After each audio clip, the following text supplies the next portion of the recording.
ইরানের এক হুঙ্কারে ইসরায়েল আমেরিকার এই যুদ্ধটা সম্পূর্ণভাবে বন্ধ হয়ে যেতে পারে। ইরান শুধুমাত্র ঘোষণা দিবে, আমার উপর যদি আক্রমণ চালা হয় গোটা আমেরিকাকে আমি উড়িয়ে দিব। আমার কাছে 12টি পারমাণবিক বোমা আছে। ইসরায়েল আমেরিকার সাহস হবে না হরমুজ প্রণালীর আশেপাশে আসার।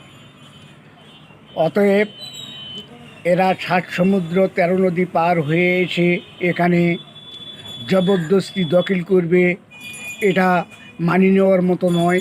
সারা বিশ্ব যখন একদিকে, আমেরিকা ইসরায়েল একদিকে, অতএব সারা বিশ্ব এক হয়ে এই ইহুদিবাদী সাম্রাজ্যকে ধ্বংস করতে যা লাগে তা অবশ্যই করতে হবে। তা না হলে এই ইহুদিবাদীরা আজকে ইরানকে ধ্বংস করতেছে, এরপর একে একে যে কোনো রাষ্ট্রকে তারা ধ্বংস করতে দ্বিধাবোধ করবে না। অতএব শুধু মুসলমান নয়, গোটা ইউরোপ, এশিয়া মহাদেশ ও অস্ট্রেলিয়া, যে দেশেই হোক, আজকে ভেনেজুয়েলার প্রেসিডেন্টের দিকে আপনারা খেয়াল করুন। একটা স্বাধীন স্বতন্ত্র একটা রাষ্ট্র থেকে একজন রাষ্ট্রনায়ককে তুলে নিয়ে যাওয়া এবং তাকে বন্দি করে রাখা কতটা যুক্তিযুক্ত।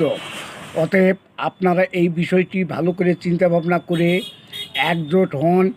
এক আমেরিকা, এক ইসরায়েল এর বিরুদ্ধে ঐক্য জনমত গঠন করুন এবং ওদের প্রতি আপনারা একতাবদ্ধ হয়ে অস্ত্র ধরুন।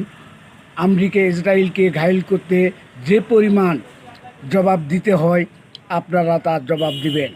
আর এই জবাবের ফল এত নিষ্ঠুরতাই হবে যাতে চিরতরে আমেরিকা নামটি, ইসরায়েল নামটি পৃথিবী থেকে নিচ্ছিন্ন হয়ে যায়। এটা হোক আমাদের সকলের কাম্য। আমরা সকলে এই নিয়ে আপনাদের কাছে বিশেষভাবে আবেদন জানাচ্ছি, আপনারা একজোট হন, একাত্মা হন। তা না হলে আজকের বিপদ এমন একদিন আসবে তারা গোটা পৃথিবী দখল করার ষড়যন্ত্রে লিপ্ত হবে।